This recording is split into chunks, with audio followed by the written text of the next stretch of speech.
Եվրոմեդիա 24-ի հարգելի հետևորդներ, այսօր իմ հյուրն է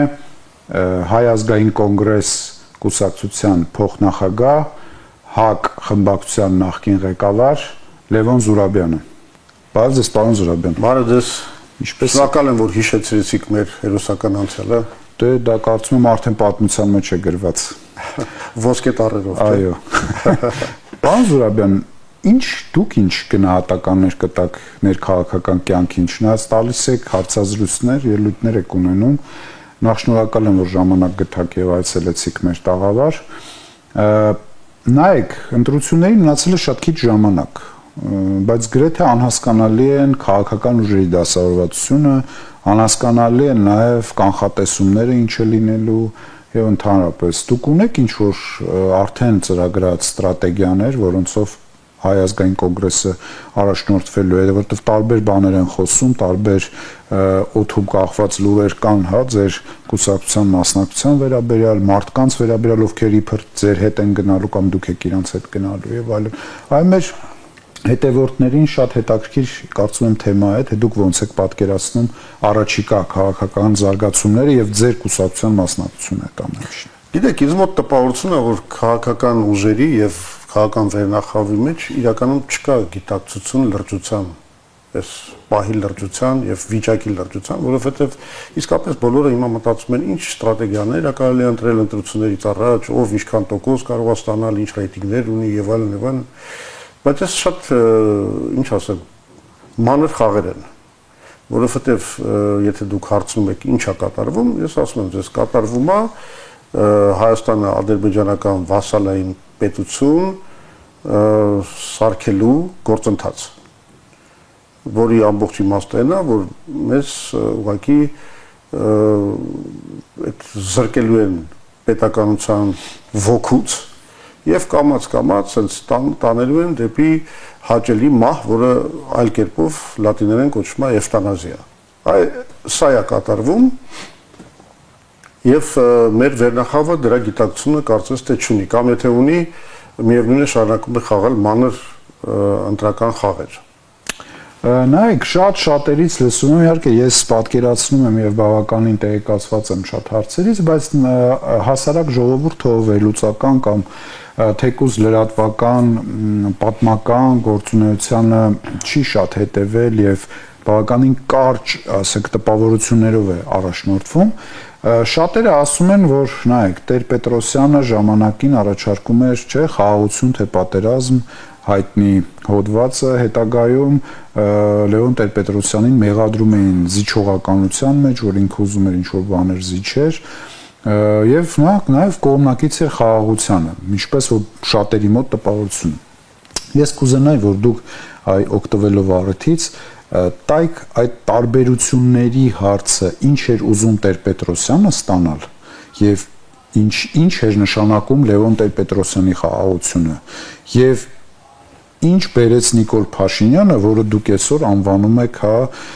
արդեն այլ ձևով, ոչ թե որպես խաղաղություն, որպեսզի այն մարդիկ, ովքեր որ լսում են այդ նարատիվները, որ այդ տեսեք նույն բանը Լևոն Տեր-Պետրոսյանն էր անում, հիմա վերենկացեք հնադատում են։ Սա շատ կարևոր, ասենց ասեմ, puzzle-ի մաս է, որը դուք շանս ունեք այդ հարցերի բաները, պատասխանները տալ։ Առաջինը Տեր-Պետրոսյանը 97 թվին առաջարկում էր ուղիղ այն, որ 2020 թվականին, հետո էլ 23 թվականին մենք չունենայինք այս աղետը, այսինքն առաջարկում էր այն լուծումը, որը պետք է կանխեր այդ աղետը։ Այդ էր։ Ուրիշ բան չկար։ Տեր-Պետրոսյանի առաջարկը հետևյալն էր. մենք հաղթացենք, մենք հիմա ուժեղ ենք, Ադրբեջանին պետքա շատ ժամանակ, որ ինքը բալանսը փոխի նավթադոլարներով, բանով, բայց այդ ժամանակը ինքը ունի ու փոխելու է։ Եկեք հիմա գնանք խաղաղության։ Գնանք խաղաղության, ապահովենք Լեռնային Ղարաբաղի դե ֆակտո անկախությունը խաղաղության պայմաններով։ Նավթատարներն էլ Ադրբեջանի, երկաթուղիներն էլ բոլորը Հայաստանով պիտի անցնեն, այն ժամանակ այդ էր պրոյեկտը։ Սա էր առաջարկում Տեր-Պետրոսյանը։ Եվ ամբողջ քաղաքական վերնախավը դուրս եկավ դրան դեմ։ Եվ քաղաքական վերնախավը, եւ Լեռնային Ղարաբաղի քաղաքական ռազմաքաղաքական ղեկավարությունը եւ մտավորականությունը մեծ հաշվով ձևավորեցին անհանդուրժողական մթնոլորտ բոլորով ասենց խորով ասելով որ բանա Ղարաբաղի հարցը լուծված է եւ այլն էլ ոչ մի լուծում պետք չի ժողովուրդը լուծել է եւ այլն բոլորը Ռոբերտ Քոչարյանից սկսած միջև չգիտեմ ցանկացած ուժ եւ այսինքն մեր առաջարկը սա էր հիմա այս երբ որ Նիկոլ Փաշինյանը եւ հիմա իր ճամբար անցած նախկին լևոնականներ ասենք Վահագ Խաչատրյանը եւ Խաչատուրյանը ներողություն եւ այլ մարդիկ փորձում են ներկայացնել ժողովրդին որ իրենք անում են նույն բանը ինչ որ Տեր-Պետրոսյանը իրենք ուղղակի ստում են որտեվ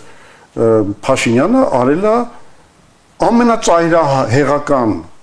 ձևով ուղիղ հակառակը նրան ինչ որ առաջարկում էր Տեր-Պետրոսյանը, երբ որ ինքը 2019 թվականին հրաժարվեց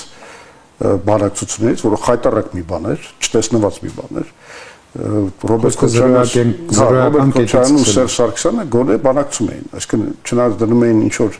մաքսիմալիստական պահանջներ, որոնք միևնույնն է, անգամ եթե Մինսկի խմբի համանախագահությունը ընդունում էր, Ադրբեջանը չէր ընդունելու բայց նրանք գոնե բանակցում էին, ինչը թույլ էր տալիս Մինսկի խմբի համանախագահությանը զսպել Ադրբեջանի հնարավոր ագրեսիան, խոսելով, որ այնուամենայնիվ կա բանակցություններով, խաղաղ ճանապարհով լուծելու միջոց։ Նիկոլ Փաշինյանը այդ ճանապարհն էլ փակեց։ 2019 թվականին ինքը ասաց, որ սկսում եմ իմ զրոյական կետ, ինձ ինչ եք բանակցել, սկսում եմ զրոյական կետից, ընդհանրապես մերժեց բանակցությունները,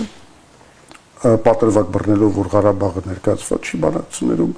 ավելին 2019 թվականի Մինսկի խմբի համանախագահության փաստաթուղթը, որ ներկայացված էր ու դրվել էր իր սեղանին, որը դե ֆակտո բացում էր Լեռնային Ղարաբաղի անկախ վիճակը, ընդամենը 5 շրջան տիպայինք հետ անգամ պահելու ենք ամբողջ Լաչինն ու Քելպաջարը։ Ինքը սա մերժեց, ինքը թաքցեց այդ փաստաթուղթը ժողովրդից ու արդեն Մինսկի խմբի համանախագահությունը էլ չէր կարող զսպել Ադրբեջանին էլ արդեն բոլոր այսպես ասած միջազգային հանրության տեսակետից բոլոր լեգիտիմ պատճառաբանությունները ուներ այդ պատերազմը սկսելու եւ սկսեց։ Սա էր Նիկոլ Փաշինյանը իրականում հիմա ասում են ինքն էր իր շրջապատնել, որ մենք նույն Լևոնի խաղաղության սենսներ դու կարելի է լրիվ հակառակը ու ամենածայրահեղական տարբերակով դրա համար էլ մենք ունեցանք այս աղետները 5000 մարդու կորուստը, Արցախի կորուստը, որը կրկնեց, ասենք, BTC Վանի Երզրումի ճակատագիրը, ասենք, նոր ցեղասպանություն բերեց մեր գլխին Փաշինյանը իր ապաշնոր այս լավ, հիմա նայեք, դուք այդ ներկայացնում եք, բայց նոր վերջերս հենց, հա, Փաշինյանը ասում է 1 տարի 8 ամիս էլ չեն կրակում։ Չէ, ես այդ համաձայն։ Հա, հիմա դուք ո՞նց եք գնահատում։ Խաղաղություն եկել է։ Դուք հիմա ասում եք լավ, ինչ արել է, հա։ Այսինքն ուրեմն սենց ենք անում, մտածում ենք, որ եղել է մի հատ Նիկոլ Փաշինյան համար 1 վերսիան, որը դաշնակից էլ, չգիտեմ, Ռոբերտ Քոչարյանից էլ եւ այլն ավելի ծայրահեղական ա եղել, մաքսիմալիստական, գնաց ամբողջ ազգը փուրը տվեց ադրբեջանական պատերազմի եւ այլն, բայց հետո ինքը բանը մորուքը թրաշեց, ընդունեց երկրորդ վերսիան Նիկոլ Փաշինյան 2.0, որը արդեն բերում է հավանում է խաղաղության բան։ Հիմա դա չէ հարցը, ասենք դե լավ, հիմա ինչ արել է, վախտին հիմար էր, ապուշ էր, դավաճաներ, ինչ էր, անհասկացող էր եւ այլն, հիմա մեկ էլ վերափոխվել է, դառել է իմաստուն խաղաղություն հետապնդող մարդ։ Ու սկսենք նրանից, որ ինքը հիմա ինչ անում է Ադրբեջանի ճնշման ներքո, որը դե այդպես չէր լինի, եթե մենք ուժի դիրքերից գնանք, բայց հիմա ինքը մտել է, ասենց ասեմ, անընդհատ անձնատուր լինելու process-ի մեջ եւ ըստ էության ինքը ճանապարհ չունի դուրս գալու Ադրբեջանի անդադար անverջ պահանջների այս շարանը կատարելու այս ճանապարհից։ Ինչ որ իր առաջ դնում են, ինքը պետք է անի։ Հիմա հարց կտակ, չէ՞։ Կասեք, լավ, դուք ինչ կարաք անեք։ Հիմա օրինակ չէ, ուրիշ հարց եմ տալի, որը ձեր հարցի նման է։ Էս հիմա Վերցնենք դուք ձեզ տեսնում եք ապագա խորհրդարանում եւ ինչ թեզերով եք գնալու ընտրությունների։ մենք կներեք Ինչ եք ներկայացնելու ի հակադրումն այն ինչ որ դուք ասում եք։ Մենք ընդհանրապես պետք է հավակնենք իշխանությունը վերցնելու, որովհետեւ եթե դու ունես ծրագիր, Վարչապետի տեխնացու ունեք։ Վարչապետի տեխնացուն բանա ավելի երկրորդական հարց է, բայց այդ հարցը կլուծենք։ Կարծում եք, մեր հասարակության համար ոնց որ դա է դառնում առաջնահերթ։ Դե ոչինչ, հիմա այդ մի քիչ այդ միֆ է, որ անպայման ասեք ով է, ինչ է, բան եւ այլն։ Ի վերջո կան լուծումներ, այլ լուծումներ, կոլեկտիվ առաջնորդության լուծումը կա, որը հետագայում արդեն նաեւ կընտրի ինչ որ վարչապետի, բայց ավելի հիմնավորված process-ով մենք դա ուրիշ խոսակցություն է բայց այո մենք պետք է խոսենք դրա մասին ինչ ենք մենք առաջարկելու ժողովրդին բայց ինչ ենք անելու հիմա ես ասում եմ ուրեմն կետ առաջին մենք եղել ենք կանք ու լինելու ենք խաղաղության իրական խաղաղության կուսակցությունը եղել ենք կանք ու լինելու ենք Սա մեկ երկրորդը մենք կարծում ենք որ այդ Նիկոլ Փաշինյանի այն թեզիսները որ դե արդեն 1.5 տարի չեն կրակում դեպ ժողովրդի մեջ մտել է այդ բանը էլի 1.5 տարի չեն կրակում ուրեմն սա խաղաղությունը դա նա մեծ կեղծիք է որտեվ իրականում տեղի է ունեցել նախընտրական զինադադար որովհետև եւ Ալիևին եւ Էրդողանին եւ այլ ուժերին նրանք շահագրգռված են Նիկոլ Փաշինյանին պահել իշխանության իսկ հիմա եթե մի հատ կրակոց լինի Նիկոլ Փաշինյանի դիրքերը թույլատնելու են իրանք ընդհանրապես պետք է իրան որպես իրանց կառավարելի գործիք շատ խաղաղ ձևով բերեն իշխանության որից հետո ավելի են հասկանալու ճնշումները Հայաստանի վրա ու այստեղ Փաշինյանը անգամ դիմադրելու պոտենցիալ չի ունենալու, որովհետև ամբողջությամբ կախված է լինել, հիմա էլ է կախված եւ ամբողջությամբ կախված է լինելու Ալիևից, Էրդողանից եւ այլն եւ այլն։ Հիմա մեր ասածը հետեւելն է, մեր խաղաղության ծրագիրը հետեւելն է։ Դայք, եթե երրորդ կետը որ կուզեի ասեի, մենք նաեւ այն կուսակցություն ենք, որ հասկանում է, որ միջազգային պարտավորություններ ընդունած երկիր ինչքան էլ վատ են, եթե ընդունել ես ինչ-որ միջազգային պարտավորություններ, դու չես կարող գալով իշխանության դրանք մերժել։ Չի լինի այդպես բան։ Որովհետև դա նշանակում է ուղիղ ճանապարհ դեպի պատերազմ։ Հիմա, այսինքն մենք ասում ենք, այո, մենք իշխանության գանք, մենք պահելու ենք մեր միջազգային պարտավորությունները։ Բայց այսինքն մենք գնալու ենք, շարունակելու ենք գնալ խաղաղության ճանապարհով, բայց այդ խաղաղությունը պետք է ամրապնդել։ Ու պետք է ամենակարևոր թերությունն է իբր թե մատուցած խաղաղության, որում դեռ չկա Ադրբեջանի ստորագրությունը, այսինքն միշտ այդ ագրեսիայի վտանգը կախված է մեր վրա։ Այս խաղաղության ամրապնդման կարևորագույն էլեմենտներ, որ Նիկոլ Փաշինյանը չի կարող անել, մենք կկարողանանք անել։ Որն է դա։ Առաջինը, եթե այս ամբողջը իրագործվում է, ասենք սահուն կերպով, ասենք անգամ աշխարհակաղական բախում չի լինում եւ այլն, մենք ստեղծում ենք մի Հայաստան, որը ամբողջությամբ իր հենց լոգիստիկայով, իր տրանսպորտային ճանապարհներով, այդ երկաթուղիներով ամբողջությամբ կախված է Ադրբեջանից ու Թուրքիայից։ Այսինքն մենք օրինակի համար երկաթուղային Գիտեք ինչա, մեր ամենակարևոր խնդիրը որպես երկիր, դեպս էլ ասեմ, դա այնա, որ մենք ծով չունենք։ Եվ ծով չունեցող երկրների համար պետք են լուծումներ իրենց տնտեսությունը զարգացնելու համար։ Որովհետև եթե դու ստիպված ես ծով հասնելու կամ նավահանգիստ հասնելու համար ինչ-որ մի երկրի միջոցով գնաս, քո լոգիստիկա ծախսերը 50%-ով մեծանում են ըստ համաշխարհային բանկի գնահատականների։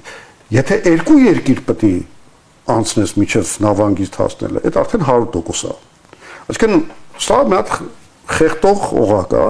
որը մենք պետք է հաղթարենք։ Հիմա կոնկրետ օրինակի համար Պարսից ծոցի կամ Հնդկական օվկիանոսի նավահանգիստներ հասնելու համար մենք պետք է, եթե սխեման իրագործվի, անցնենք կամ Թուրքիայի Իրանի միջոցով կամ Ադրբեջանի ու Իրանի միջոցով։ Այսինքն գործելով այդ 100%-անոց խեղտող տրանսպորտային գնի բարձրացումը։ Սա եւ տնտեսական գործիք է ազդեցության Ադրբեջանի կողմից, այսինքն նրանք միշտ պարտադրելու են մեր վրա իրենց պայմանները, բայց նաեւ մենք գիտենք, որ մենք ունենք քաղաքական պայմաններ, չմոռանանք, որ այդ սիստեմային հայատյացությունը, որի վրա կառուցվել ադրբեջանական պետությունը, չի վերացել։ Դա ուժի մեջ է եւ այդ դրսևորումները մենք տեսնում ենք, անգամ առաջի դեմքի Ալիևի ելույթներից։ Հիմա այսինքն նրանք նաեւ քաղաքական պաշտներ են դրելու մեր առաջ։ Խոսում են դրա մասին։ Ադրբեջանցիների վերադարձը Հայաստան, դրանց իրավունքների հարգումը եւ այլն, այդ պաշտները աճելու են ձնագնդի նման։ Չգիտեմ, բնակչություն վերադառնա, դպրոցներ բացվեն, մզկիթներ բացվեն, ադրբեջաներեն դառնա պետական լեզու եւ այլն եւ այլն։ Այս այսինքն մի քանի տարիների ընթացքում sense դանդաղ ասում եմ էվտանազիայի գործընթացը, որում կամաց Հայաստանը դառնում է ըստ էության Ադրբեջանի կիսաադրբեջանական պետություն, իսկ հետո էլ կարող արդեն ամբողջությամբ ադրբեջանական պետություն դառնա։ Հիմա սրա դեմը ոնց առնենք, եթե մենք գիտենք, որ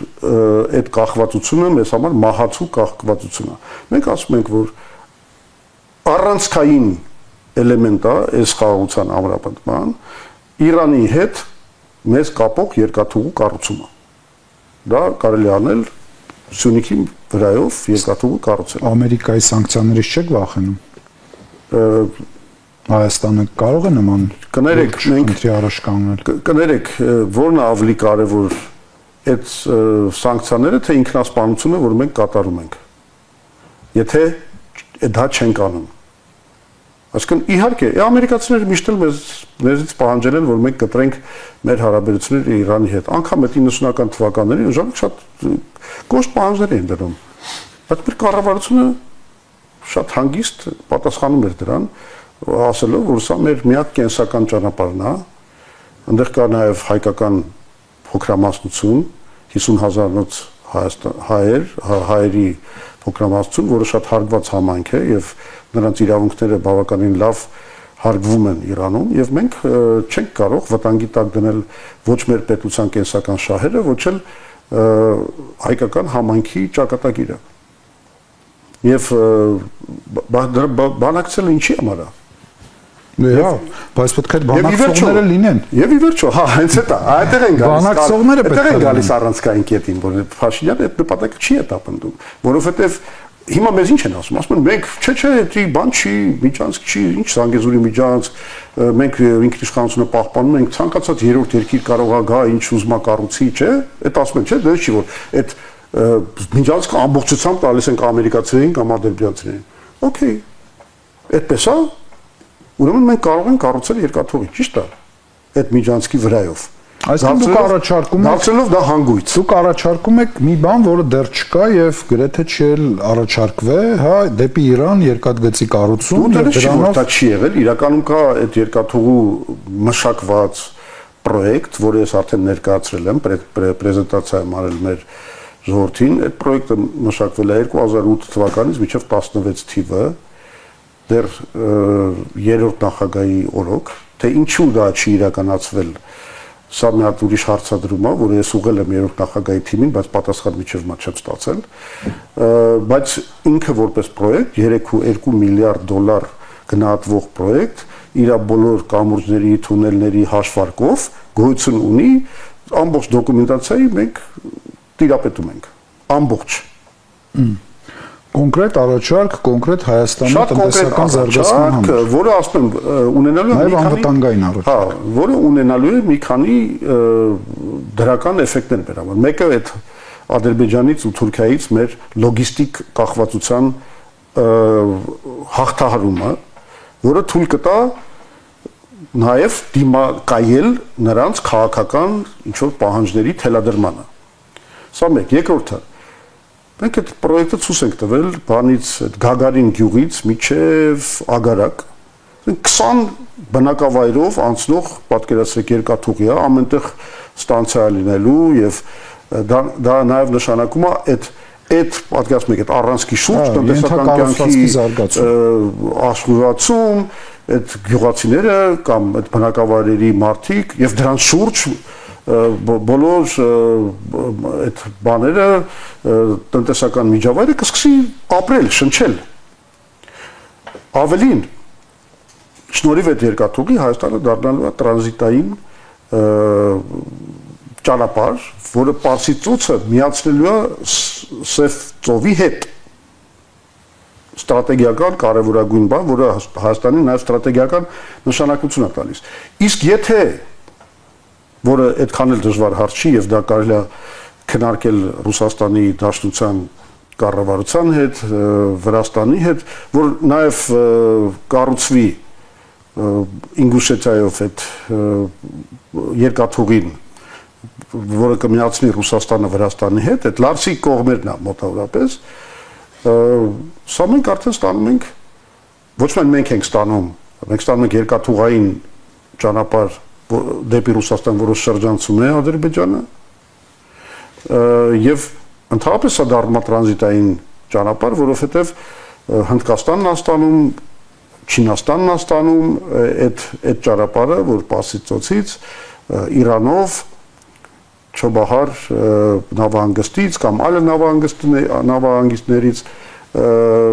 բանով Հայաստանով, Վրաստանով դեպի Ռուսաստան։ Այսինքն սա ստրատեգիական կարևորագույն մի լուծում է, որը հայ կբերի իսկական խաղաղության։ Այս խաղաղությունը ունի նաև մի ուրիշ ռիսկ կախված իր վրա։ Ինքը աշխարհաքաղաքական առումով խոցելի է, որովհետև մենք հասկանում ենք, չէ՞, սա ում պլանն է ու ինչ է իրագործվել։ Սա իրականում Հայաստանի հետ կապ չունեցող բան է։ Սա Ալիևը Նետանյահուի հետ, Տրամպի հետ բանակցել են Իսրայելի համար մի տենց միջանցքի ստեղծման, որը համընկավ նաև Ադրբեջանի, Թուրքիայի շահերի հետ մի այդպիսի միջանցքի ստեղծման մասին, որի աշխարհաքաղաքական գլխավոր նշանակությունն է, որ Իրանին ու Ռուսաստանը դուրս բղեն այս ռեգիոնից։ Հիմա ինչ եք կարծում, այդ երկրները տենց սուս են մնալու, տենց կուլ են տալու։ Չեմ կարծում։ Ընդհանրապես գերտերությունները ու այն երկրներու մասին դուք խոսում եք, իրանք երբեք սուս չեն մնում ու եթե արտաքոստունի սուս են մնում, ինչ որ մի պահի իրենց գործողություններն ու քայլերը ձեռնարկում են, որտեղ այդ պետությունները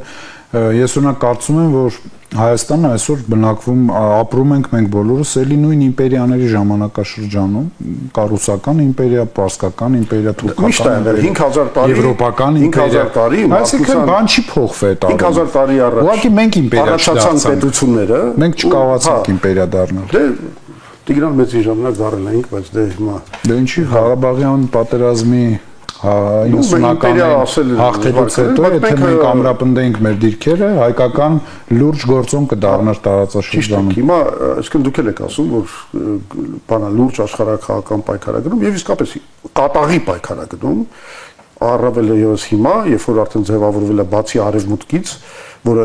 1991 թվականի սառը պատերազմի ավարտից հետո ձեռք էր բերել դրանց տիրապետողի միակ բևեռի կարգավիճակ, հիմա ձևավորվել է նաև երկրորդ բևեռը, որը ասենք պայմանականորեն կարող ենք կոչել BRICS անվանումով, որտեղ Չինաստանն է, Ռուսաստանն է, Հնդկաստանն է, Բրազիլիան եւ այլն եւ այլն։ Ոչ բոլոր երկրների շահերն են համընկնում, բայց BRICS-ը ավելի ազատական է իր ներսում, քան մյուս կառույցները։ Կան լուրջ աշխարհաքաղաքական շահեր, ու այդ շահերը բախվում են եւ կատաղի պայքարագնում ըստ էության ամենուրեք Ուկրաինայում, Վրաստանում, չգիտեմ, բանում, Խաղաղ օվկիանոսում եւ այլն ամենուրեք որտեղ այդ շահերը բախվում են գնում է կատաղի պայքար։ Հիմա հայկական դիվանագիտության գլխավոր, ոչ թե դիվանագիտության, պետության գլխավոր նպատակը այսօր դիլնի, որ այդ կատաղի պայքարը թույլ չտան, որ լինի Հայաստանում, որտեղ հենց որ որևէ երկիր դառնում է կատաղի պայքարի թափթրաբեմ, դա ուղիղ ճանապարհն է դեպի այդ երկրի քայքայում, ջախջախում, քանդում եւ ըստ էության վերացում։ Ինչ որ մենք տեսանք շատ երկրներում, Լիբիա վերցրեք, Սիրիա վերցրեք, չգիտեմ, որտեղ որ մի քիչ իշխանությունները սխալ դիրքորոշումներ են ունեցել, փորձել են մտնել այդ աշխարհակահական խաղերի մեջ, ինչ որ մեկի կողմից ստացվել է սա ինչ որ մենք տեսնում ենք։ Հիմա մեր նպատակը նաև դա պետք է լինի, որ մենք պետք է գոնե Հայաստանում եւ հատկապես այս Սյունիքի այս մեր ասեմ գլխավոր ակտիվի շուրջ, որ դա տրանզիտային մի ակտիվ է, որի համար այսօր աշխարհակահական պայքար է գնում։ Սաղ պայքարում են։ Կարևոր բան է, մի հատ առանցքային կետ է, որով ճանապարհներ կարող են անցնել։ Հիմա այդ բանը դե յուրե մեր տարածքն է։ Ասում մենք ենք դե յուրե դրա տերը։ Հիմա դե ֆակտո այլևս ոնց որ չենք ու դե ֆակտո դրա տերը չենք նաև Նիկոլ Փաշինյանի վարած քաղաքականության պատճառով։ Մեր նպատակը պետք է լինի նաև դե ֆակտո վերադարձնել մեր տիրապետությունը, իսկ դրա համար մենք պետք է աշխարհակահական բալանսը վերականգնենք եւ այնպես անենք, որ այստեղ մենք ասում ենք, որտեղ ուզում եք կռվեք, ստեղ չեք կռվելու։ Ստեղ մենք խոսալու ենք բոլորի հետ համագործակցության լեզվով։ Բոլորը հնարավորություն եք ստանալու սա օգտագործել։ Դրա համար էլ Զանգեզուրի միջանցք, միջև Տրիպը մնում է Զանգեզուրի միջանցք, դա մեզ իրականում տանում է դեպի կործանում, հենց դարձնենք այդ երկաթուղու Իրանի հետ երկաթուղու կառուցմամբ, հենց որ դա դարձնենք Զանգեզուրի հանգույց, այդ ժամանակ մենք իսկապես կարողանանք մեր առաքելությունը շատ հետաքրքիր բաներից խոսեցինք, ցավոք ժամանակը մեր արդեն ավարտին է մոտենում, իրականում կոնկրետ բաներ ասվեց, որը կարծում եմ մեր հետևորդները կլսեն եւ առիթ կլինի նաեւ հասկանալու, պատկերացնելու ձեր ասածները եւ վերջում երկու կարճ հարց, բլից հարցեր ձեզ հատուկ մեր ինչ է ընդհանրում, որ ես էլ պիտի կարճ պատասխանեմ հաղորդաշարի հետ կապված, այո, որտեղ ավարտվում է մեր հաղորդումը։ Եթե դուք շանս ունենայիք կես ժամով շփվելու աշխարհի որևէ երկրի ղեկավարի հետ կուզենայիք հանդիպել։ Պետք է ընտրեմ հիմա։ Այո։ Ես կասեի եկեք եւ նախկին եւ ներկա կապ չունի։ Տրամփ, Պուտին, Սինձիպին իրեք հետ էլ պետք է շփվել։ Ավելի պատասխանը։ Եվ նաեւ Իրանի Սաղին ասեցիք, պարոն Զոհրաբյան։ Ամենաշատը ում է։ Որտեղ մեր քաղաքականությունը Լավ, ամենաշատը։ Չէ, տեսեք, դուք ինձ հիմա դրդում եք հենց այն սխալի, որը կատարվում է, այսինքն ինչ որ մի հատ աշխարհակահաղական բան դնել։ Այսինքն 4-ին մի անգամից հանդիպեիք։ Խաղադրույք դնել։ Չէ, ոչ մի խաղադրույք չլինի, բոլորի հետ պետք է հանդիպես, բոլորի հետ խոսալ։ Շատ հետաքրքիր բան ասցիք էլի, մոտեցում եւ վերջի հարցն էլ տամ, պրոյեկտ, մեր հաղորդումը կոչվում է պրոյեկտ, որն է ձեր կյանքի պրոյեկտը։ Ինչ եք ուզում դուք իրականացնեք։ Մենակ կարճ երկու բառով։ Կամ կուզեիք, հա, որ լիներ ձեր կյանքի պրոյեկտը։ Շատ շնորհակալ եմ այս հարցի համար։ Մեծ հաշվով ուզում եմ երկու բան, այս երկաթուղու կառուցումը, հա, եւ երկրորդը Հայաստանի ճեղքումը տեխնոլոգիաների հարցում, որովհետեւ որևէ երկիր իր այս տնտեսական արևի տակ իր տեղը չի գտել, քանի դեռ չի ունեցել ինչ որ տեխնոլոգիաներ, ինչ որ խորշային տեխնոլոգիաներ, որում ինքը անգերազանցելի է, ինքը միակն է։ Այլ մենք այս դա պետք է անենք, եւ մենք արդեն ներկայացրել ենք տեխնոլոգիական ճեղքման մեր պլատֆորմա, մեր որոշ հայտարարություններով եւ ծրագրերով, բայց այս գործընթացում նաեւ նախընտրական կներկայացնենք հենց տեխնոլոգիական ճեղքման մեր ծրագիրը։ Շնորհակալ եմ։ Լավ մնացեք։ Հաջողություն։ Եվրոմեդիայի հարգելի հետևորդներ, այսօրվա իմ հյուրն էր ՀԱԿ փոխնախագահ Լևոն Զուրաբյանը, իսկ մենք կհանդիպենք։